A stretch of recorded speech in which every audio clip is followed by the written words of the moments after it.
we're going to meet two very special people. One, of course, Anwar Uddin, member of the FA youth team of West Ham back in 1999. He played alongside Michael Carrick and Joe Cole. And the other guy is Taff Rahman, former youth team player of Arsenal, then went on to coach the youth side of Arsenal and Spurs.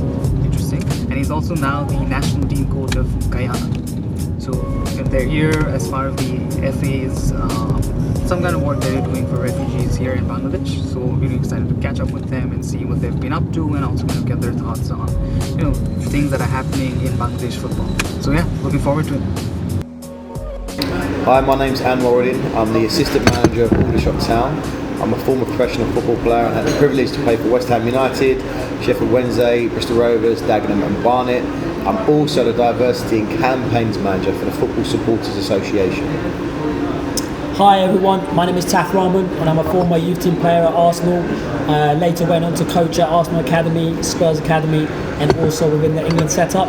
Currently, or just finished up a role with Guyana national team in South America, and currently working for the Football Association as a coach educator. Thank you guys for making the time to see us on such a short notice. You guys just got back from a whirlwind trip to Cox's. You were at the refugee camps. What was the purpose of the visit? How has the trip been so far? Can you share a bit of information on that? It's been fantastic. It's great to be back in Bangladesh.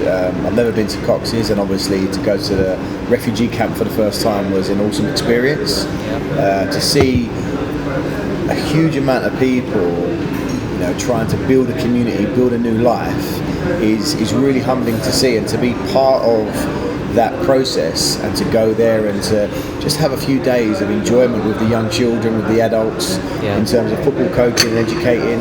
It was an absolutely great experience, and really enjoyed it.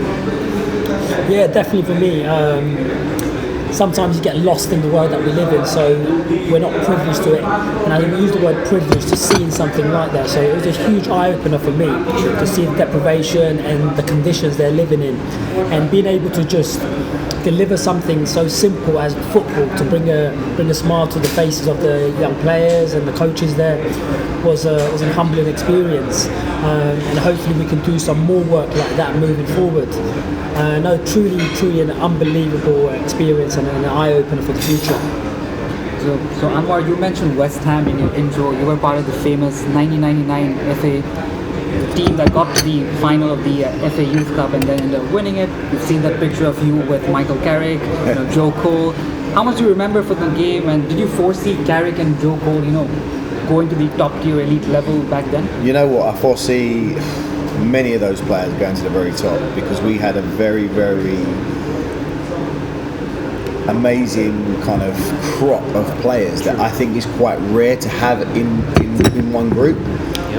When I was 13, I was very lucky because I had every single club wanting to sign me.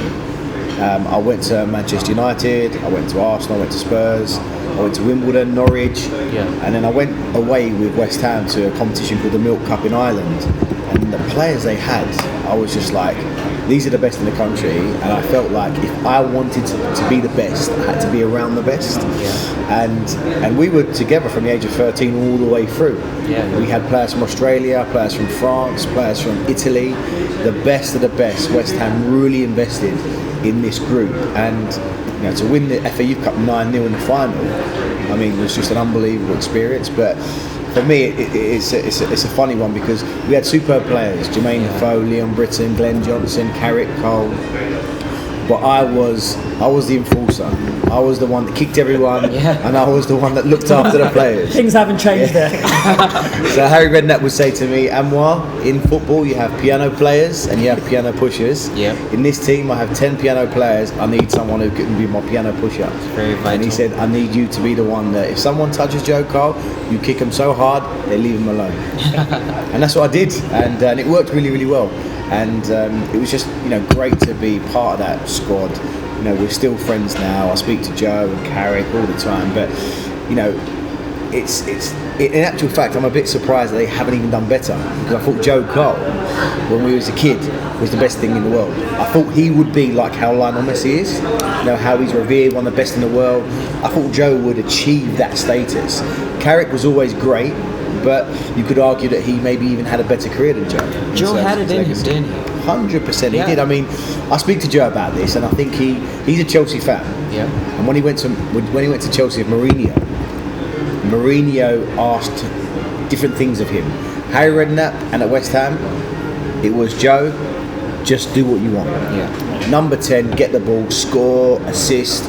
With Mourinho, he plays slightly to the left, and then he had to have a defensive side to his game, which really was the first time that he's ever really had to do that. At West Ham, we played a system that complemented his freedom to express himself. At Chelsea, all of a sudden he was something a little bit different. And listen, it's arguable to say that he had a great World Cup at England. He had a fantastic time on the left wing, scored a great goal against Sweden. I remember, keeps reminding me of that. But yeah, just I think certain players are complemented by certain managers and certain teams. Maybe if Joe would have gone on to another team, he maybe would have done better and flourished even more. But listen, he still had a great career. Yeah, absolutely. And you talk about your role at Aldershot Town now. You're the assistant manager there. Can you tell us a bit about your role there? What has it been like? And then it's been frantic because we got myself and the manager got the job 3 weeks ago. So it's been really busy. I've been here coaching every day, and in the evening, luckily they're 5 hours behind because I've been signing players in the evening. I think I've signed 5 players while I've been in Bangladesh. And they're ringing me up and saying, listen, I'm in Dhaka. And they're like, where's Dhaka? Okay, yeah. So I'm here because of. But you know what? It's great because some of the players that I'm talking to are players that have played in the league. I've been speaking to Chelsea about having a few players on loan from Chelsea, a couple of 19-year-olds. Not surprised. Yeah, of course. But like just to be a manager now at this level where you can pick up the phone and ask Chelsea, Arsenal, Tottenham for young players to loan in, it's fantastic because you're almost there. If we can do well at Aldershot, the next level is the Football League. Yeah. And then who knows, 5 or 10 years, sky's the limit really. So I'm hoping I can be the West Ham manager one day. Yeah, in the Premier League, maybe winning the Premier League someday. Listen, that'll be the dream. Yeah, someday. So as for you, Taff, you were scouted by the team at the age of 11. How did that actually come about?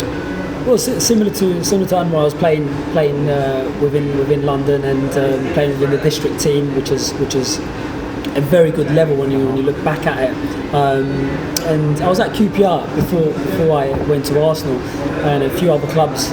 So ultimately, signing for Arsenal was a huge achievement for me because it was like my boyhood club. It was down the road from me. And funnily enough, I used to see Joe Cole dribbling his ball down Kentish Town High Road because his family used to live around there. And I heard about West Ham, and West Ham was great, but I always had red in my blood. Signing for Arsenal was a huge dream come true, and having opportunities to work with some of the great coaches and playing at Highbury, which was like unreal for a young Bangladeshi kids on the streets of London and trying to pave a career within the game. So no, it was a huge achievement. And then you went on to become part of the coaching staff, right? Can you tell us a bit about that? Yeah, so when I was playing, I didn't quite materialise into a full-time professional career, and played through the semi-pro and the conference, and then dropped out of football due to injuries and so forth. Went down the coaching pathway, which was something of I would say more default than design. It was not something that I planned to do, but I thoroughly enjoyed coaching. Started to coach some of the local players within the area that I lived in, and eventually went back to Arsenal where fortunately got to coach with other great coaches, but also some of the best talent that London had to offer, which has been an unbelievable experience again. And seeing some of those players that come through and have made full-time careers within the game has given me a lot of fulfillment. And what about your time at Guyana? You led the team to their first ever qualification at the CONCACAF Gold Cup, right? Tell us about that campaign a bit, and how did you get the role, and what was it like leading the team? Well, I think when I think back, a lot of people have asked me this question: how did you get the role, and how did it all come about? It's a long time process.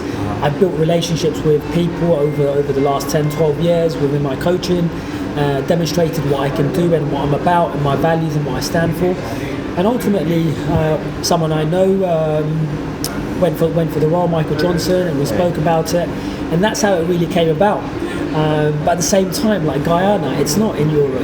It's not down on your doorstep. So it was really taking a big gamble and going into somewhere, into the very much the wilderness and not knowing about it. But we were confident. I was very confident with the development and the experiences that I gained within coaching and playing and being around great people. We were confident that we can turn this around. A country, a nation that hasn't, not only in football but in sports as a whole, has not established a history. There was something to be made there. So one of the biggest quotes that we went with was, don't pass through history but make history. So that was the underlining thing. So taking a group of players and creating something from nothing. That must have been amazing. Absolutely, because when we achieved that this year, when we got that qualification, it was surreal. The tears from the fans and the messages from the locals, people invading the pitch. It was almost like you've won the World Cup. Because it ultimately puts you on the map. And like I mentioned, the whole narrative that we was coming from was, don't just pass through history but make history. But as soon as we made history, we also changed the future. We made other things possible, and now there's a lot of hope in the team. So whenever next campaign, 10 years time, well, we can qualify because we've done it. And I think that when you come from that place, you've always got a lot more drive, a lot more belief, and history is a very much a self-fulfilling prophecy. If you've done it once, you can do it again. And people believe in it, and also it plays into other teams' minds. Well, they qualified last time, and that puts them under a little bit more pressure. So it has been a huge golden opportunity for Guyana itself. But I'm really humbled and content by creating this. But no one would have thought that we would do that going into a country where they haven't done it, and also at the same time, from the first game to the last qualification game, the squad changed 90%. So the recruitment that we put in, the players that we brought in, the staff, the culture, everything that we set was refreshing and forward thinking and bringing in new ideas and really valuing everyone's contribution. And that's ultimately how we done it. It was a team effort, believing in something for the future. There were reports, quite a few years ago that the Football Federation here were interested in calling both of you up to the squad. What really happened there? I spoke to some people indirectly, and I wasn't playing at that time, so I think things materialised, or conversation didn't go on. But yeah, ultimately there wasn't anything concrete. But I've always kept an eye on the development of Bangladeshi football, and to be honest, like seeing it where it was to where it is and where it possibly can go to really excites me. So being here, why am I here? Because I care. Yeah, I want to contribute something. And seeing Jamie Day and the team qualifying for the proper stages of the next level is a huge testament, and that is a springboard. That is making history again. So ultimately, it's an opportunity to redevelop and grow the game. So yeah. I remember it very well. The first time, for years when I was at West Ham, there was always talk of will you play for Bangladesh, and I was hoping to play for England at West Ham and Sheffield Wednesday. I had a really bad injury at Bristol Rovers. I had a contract offer from Ipswich Town, £500,000. It was on the table, and the next game I got injured and I was out for a year and a half. So then I had to sort of almost rebuild my career. 2-3 years into my career at Dagenham, we had a promotion, and no, it actually was before that. I remember it was Christmas and we were second in the league, Oxford were first, and the manager asked me to come into the office, thinking, what have I done now? Walk into the office and he says, listen, I've got this fax. He goes, is this a wind-up? And he showed me this fax. He said, Bangladesh BFF have called you to play in the national team tournament. There's a tournament in the Maldives over Christmas. He went, 2 things. First of all, congratulations. I was like, okay. He went, second of all, you can't go. And I said, and it was all a bit like, it was a bit too much because it was Christmas. We had about 4 games over the Christmas period. Yeah. Oxford were 1 point ahead of us, and we wanted to win the National League that year. I'm the club captain. I played every game, and he said, Anwar, it's not. They don't want you to miss 1 week. This is like 4 weeks. There's a camp, then a tournament. He goes, listen, I want you to play for your country, but to lose my captain for 4 weeks, it can't happen. So I said, look, let me think about it. And then juggling the whole thing, I thought, you know what? This is the first call up. There'll be many more opportunities. But ultimately, because I was playing Football League in England, whenever there was a game in Bangladesh or in Asia in terms of the qualifiers, you don't have time off. So when England play, the Premier League stops, the Championship stops, because the internationals are allowed to play. If you play in Africa or Asia, Oceania, in the Americas, that doesn't happen, so you have to take time off. And there's been that debate for years about the African Nations Cup being in Christmas. Do Chelsea or Arsenal sign African players? Because over the course of December, you're going to lose your Yaya Tourés and your, these sort of players. And ultimately, I made the decision, and I decided to stay and not go to the camp. And we won the league that year. Dagenham won the National League. We got into League Two, the first time in the club's history. I made history as the first British Asian to win the league and become a Football League captain. So I don't regret my decision, but ultimately, it wasn't a decision because my manager wouldn't let me. But that happened. And then a couple of years after, I remember there being an Argentinian coach who rang me up one day. Again, I was in my car driving and answered the phone, and some Argentinian guy was like, would you like to play for Bangladesh? And I was like, okay. And we looked at it, and there was passport issues and there's a few issues, so it never really materialised. So it's something I regret, but it is what it is. I think ultimately when you're playing in England and you don't have the time off, it's really difficult. And I think also, like you mentioned about the passport issue, and I think that's one of the things, because there is a lot of good young players in the UK and Europe that are of Bangladeshi descent. I think having clarity in what the process is and having that support mechanism might open up some future opportunities for other aspiring young players that are coming through the academy system. Because at the end of the day, if they know how it all works and that it's available to them, you might not have a regret. But who knows? Anwar might be back in the frame. He's been running a lot this week, so he's trying to get his fitness back. Maybe we'll see him in the World Cup qualification. Yes, you never know. Get us there, man. Get us. I can still head it and kick it. I just can't run. It's still the piano pusher. Yes. Yeah. Everyone needs one. Yeah.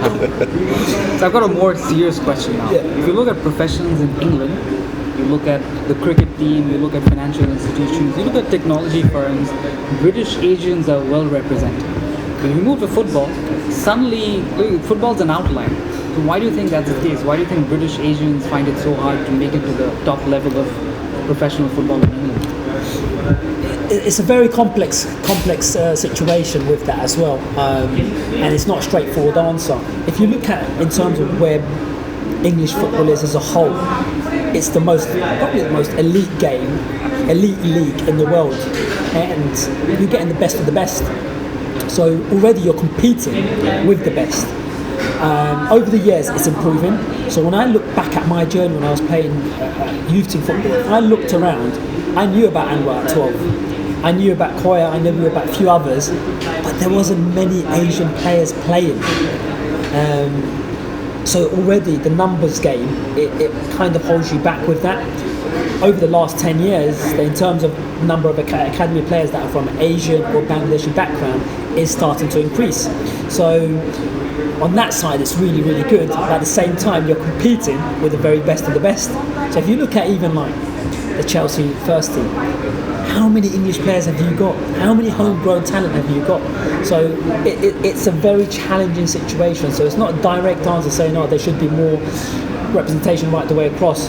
You really have to be good at what you do. You have to have the support mechanism. So having how many role models have the Bangladeshi community got within professional football?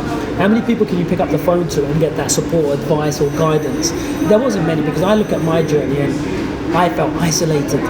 I didn't know what to do when I was released by Arsenal. I didn't know what the next pathway was. So there's a lot of elements that comes into it. And football is something that the Asian community has got into more and more over the last 15, 20 years. And it will come in the near future, I do see there will be a lot more Asian influence within the game, on the pitch, off the pitch, around the pitch. So we're starting to get people in the media. So Rashmin Chowdhury does a lot of stuff within the media side, where Anwar's in the game as a manager.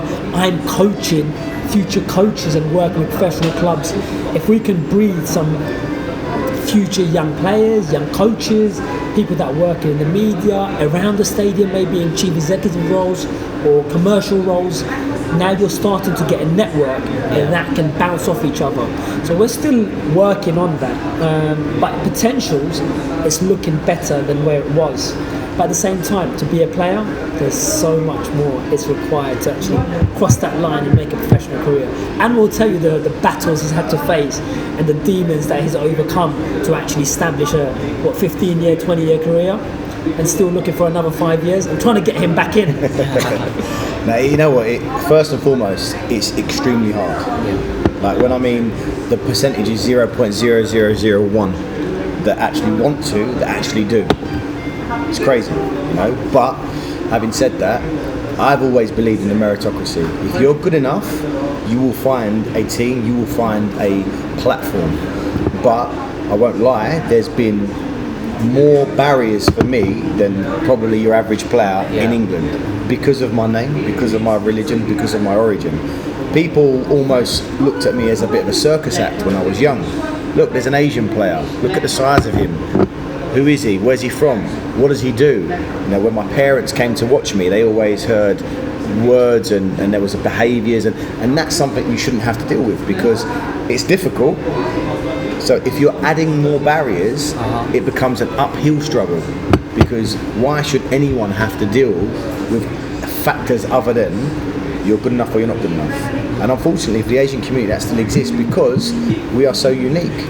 So some managers and coaches and even players will come across another Asian player and they won't have anyone to compare them with. And as a player, as a professional trying to make it to the top of your game, it gets to you sometimes, right? For me, it did, but when I was younger. But then I sat down with myself. I remember when I was about 16, I said to myself, I can look at this two ways. I can say it's uphill, it's going to be hard, use it as an excuse. But then I thought about it like this: what an incentive to be the first of anything. What an incentive to be one of very, very few Bangladeshis, one of very few South Asians to be playing regularly in the league, to be a household name, to be a coach, to be a manager. So yes, there's barriers, but the reward becomes more bigger than if there was loads of Asians playing. So I used that as a little bit as an incentive and thought to myself, well, listen, it may be harder, but the rewards are going to be bigger. And they have been. You know, so when I finished my career, there's always been opportunities of coaching, of managing. And the way I see it is every single bit of effort, all the time and energy I put into my career, you know, I'm reaping the rewards, and it's been fantastic. But I think it's definitely changed now, and I'd like to see more and more, and I think we will see more and more players coming through. Moving to a more sort of general side of things now, one starstruck moment for you in football so far? You guys have spent more than 2 decades with the game, in the game. Like one, if you had to mention one starstruck moment, what would you pick? For me, in terms of my own experiences, I've been very fortunate. I've played with world-class players, I've played in big stadiums with thousands of people, but when I was at Dagenham and Redbridge and we won the League 2 playoff final at Wembley, it was a League 2 playoff final. It wasn't the FA Cup, it wasn't, you know, a World Cup, but I still walked up the steps and received a trophy from the royal family and lifted it. And I looked at the big screen and I'm lifting a trophy with the royal family at Wembley with thousands of people. Now it wasn't full up because it was Dagenham against Rotherham, so it's still Wembley. But you kind of like that's everyone's dream, isn't it? You know, one day to walk the steps at Wembley to receive a trophy and lift it. Who cares what it is? League 2 playoff final, Carabao Cup, FA Cup. You've still achieved something magnificent at the home of football where the World Cup was won. You've gone through the same process as you would as winning the FA Cup, and stuff like that. I think it makes everything worthwhile. So all the runs that you do that you don't want to do, all the gym sessions that you do that you don't want to do, all the times that your family are saying go to do your A-levels and don't worry about football, all the people that are telling me Asians don't play football, it's not for us, don't do it. That one action, that one experience made me feel like I was happy that I made that choice at a young age, because it made it worthwhile. For you, Taff? Hearing that, and I'm just thinking, like, in terms of me, there's two. So one is the Guyana role, making history, and as Anwar mentioned, be the first. Why not be the first? So doing that, the goosebumps of that moment, knowing that you've qualified, the last 2 minutes of that game, I'm feeling my heart and my ribs just, it's going to explode. Like, need to just stay calm, see this game out. I can feel the tension from the fans because they know they're going to see Guyana on the world stage in terms of CONCACAF. So that was one of the big ones. But you said starstruck, and I remember being that. When I was 14 years old, it was pre-season, and I was at the Arsenal training ground in London Colney, where the team has been based for years and years before they moved to the new training centre. I was coming back from a knee injury, so I was there more than some of the other players in my age group. And it must have been the last 2 weeks before I started playing again. So I'm working out with the physio outside, we're running, we're doing different plyometrics, I'm getting ready, I'm like, yeah, I can't wait to play. As I'm walking back in, Pat Rice goes, whistles, and I turn around, the physio, and goes, can you just come and kick some balls? And I was like, yeah, why not? I'm coming back. So I come back, get to the pitch, and guess who was there? Dennis Bergkamp. Oh wow. I'm 14 years old, and I'm there with Dennis Bergkamp, serving balls into him. He does his little flicks, turns, bends the ball top corner, does it. At that moment, and this one thing I realised that Dennis Bergkamp, he turned down the volume of the whole training ground. And that's the level of focus, that's how he was able to, that's how he slowed down time. He made everything look so easy. And I'm looking at it and I'm thinking, wow, I'm passing the ball into it, I'm here, I'm in combination. So at that time, just being there with him was something else. Time stood still for me. So he has always been one of my biggest players at Arsenal, and there's been others, but Thierry and so forth. But Dennis was always a legend.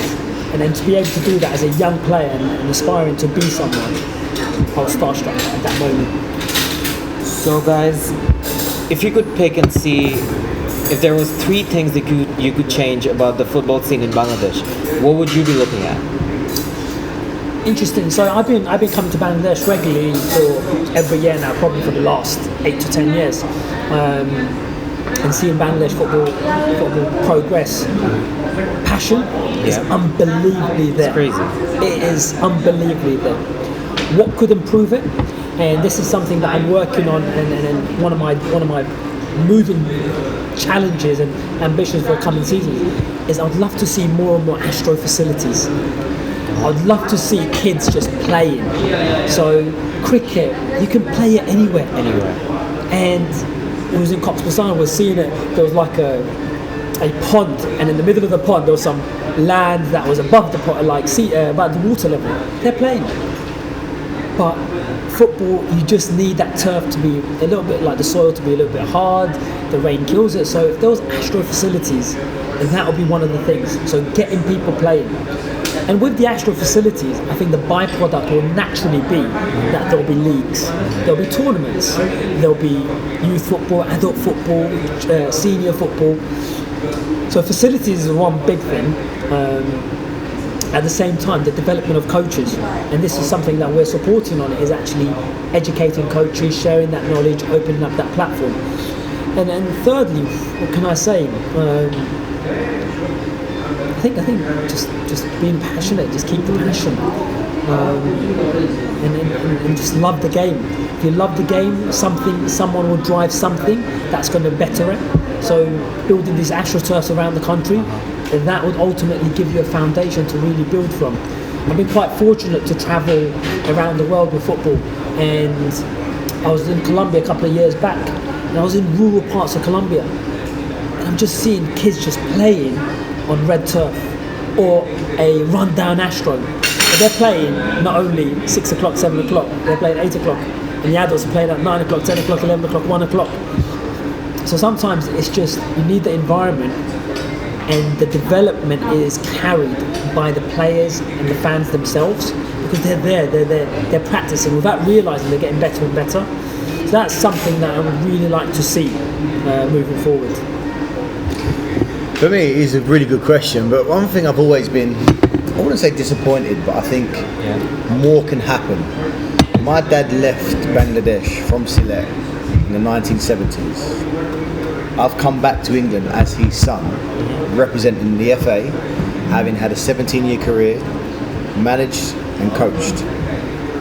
Myself, Taff, not many more, have been in England representing this country, Bangladesh. And what I mean by that is that everyone we meet, Harry Redknapp, Arsene Wenger, Alex Ferguson, Michael Carrick, Joe Cole, Drogba, Lampard, all the people I've come up interacted with, I'm probably the first Bangladeshi they've ever had a relationship with. I'm not talking about one conversation, hello, goodbye. I'm not talking about someone that you meet in a restaurant or a petrol station. I'm talking about a professional relationship. Alex Ferguson's watched me play, kept in contact. My colleagues, Joe, Carrick, they're friends of mine, we've grown up together. I was, and probably the only Bangladeshi that had a true relationship with. So I'm representing our country in England. Taff is representing our country in England, because a lot of English people have no idea about how much pride we have in our country, how much respect we have for each other, respect for elders, how we love our religion, and we're proud of our culture. So we are giving them an opportunity to learn about what the Bangladeshi community is like. And it disappointed me that I don't think enough people in Bangladesh know who he is, know who I am, and know what we're doing. And why is that? Because we're out there flying a flag for our country in England. And if you ask anyone that's ever come across me or Taff in England, they will have a positive opinion about Bangladesh and the Bangladeshi community, and most importantly, Bangladeshi people, because of people like us. So for me, it's about understanding that, because we should be proud of that. We should be proud of that. Because like I said, my dad left this country with no money and nothing. He's gone to London on his own, and I'm a product of his journey. So that's something that we need to really, really understand and appreciate, because now myself and Taff are a little bit older, but there's more younger Bangladeshi boys coming through. There's more role models. Everyone talks about lack of role models. A role model doesn't need to be the captain of England or someone who's playing in the Premier League. A role model can be a Bangladeshi that's playing for Crawley Town or Accrington Stanley. They're role models because they're in a country where there's very few, and they are representing Bangladesh in England. So for me, I want people over here that love football to have an understanding. And there's not just myself and Taff and other guys. Around the world, there must be Bangladeshis in America, in Germany. How can we find out who these people are, and how can we almost acknowledge who they are and actually support them? So I think it's really important, and I'd love to see how we can do that, because it's almost like Bangladeshis who are in Bangladesh and Bangladeshis here, there's a disconnect. We need to come together because we're all the same. So for me, that's something I'd love to see more, having had a 17-year career and had a very loose connection with this country. You know, a couple of call-ups, a few conversations. It needs to be stronger with the next generation. So for me, that's a big thing, but also development is important. You know, if we want to see the country develop, the national team develop, coaches develop, there needs to be a little bit of investment, you know, and a bit of care, and not just in Dhaka, all over the country. You know, maybe some of the more isolated regions need a little bit of time and effort and finance. You know, because we can have a superstar Lionel Messi that comes out of Cox's Bazar. You know, so all over the country, and I think we need to have an identity in this country, because we don't want to be like England or America or other countries. Let's be successful, but let's be successful in our own way. Who we are. That's what I think is important, because I think sometimes when you're a a third world country, a less economically developed country. You look at the big countries, go, let's be like them. No, keep your identity. And that's something that I remember watching New Zealand once live, playing rugby, and they do their haka, the dance. And I love that. People look at me and go, they're crazy, what are they doing? That's who they are. It's their identity. That's their identity. And whatever that is for your country or you as an individual, stay true to that. And I think that's massively important. Don't look at the countries or the clubs that have everything. Create your own identity and stick to it. And I completely agree with that. And I'm just thinking about in terms of that whole identity, it's about having that over a long period of time. So having that within your plans, within your values, within your philosophy of however you're going to go and develop football. And I think that's one of the key things that England have put in place over the recent years. But England's philosophy and DNA is not the same as Germany's, and it's not the same as Spain's. So every country, every cultural background has something different. And if you truly believe in it, you will get success. And the other day we were just talking about something else. The truth never panics. If you really believe in your identity, and your values, and your philosophy, and you stick to it, you will arrive at that destination of success. But you have to do it over a period of time and maintain and keep that belief. So when I look at the Bangladeshi cricket team, we have been growing, and there is a sense of Bangladeshi identity in every way we play, in terms of how we bowl, how we bat, how we celebrate, wearing the Bengal tiger with pride. And that's a really strong thread within the cricket side of it. We need to see that more within the football. And hugely agree, there's so much that disconnect between Bangladesh and the rest of the world. I think in terms of the Bangladeshi community in various different countries, say the UK and America, and if we were to connect together, is stronger. The amount of contribution and things that we can give and get from each other will ultimately build some serious solid foundation. So for me, doing something like this is ultimately building that awareness. We exist, you exist. Remember I said it's not just about improving people on the pitch. It's knowing that you guys that are passionate about football, you want to hear about it. You are just as valuable and important to the process of development, because you're going to share the story. So as we can connect more and more people to the bigger cause and have that meaning to it, it will grow. So definitely need to connect more and hold on to that integrity and the values and really breathe it every day. Some great insights coming from you guys. So what would you be saying for any youngsters who are looking to play pro? Any tips for them? For me, you've got to enjoy the game. You have to play. Just keep on playing. You've got to love the game. And if you're playing already, you already love the game. Secondly, it's a matter of staying in it. So you'll have setbacks and you have rejections but you have to keep going on within it. And if you can, and if you have the luxuries or the opportunity, get some support mechanism. Whether it's a coach, whether it's family members, whether it's just signing up with a local club or having some peer support.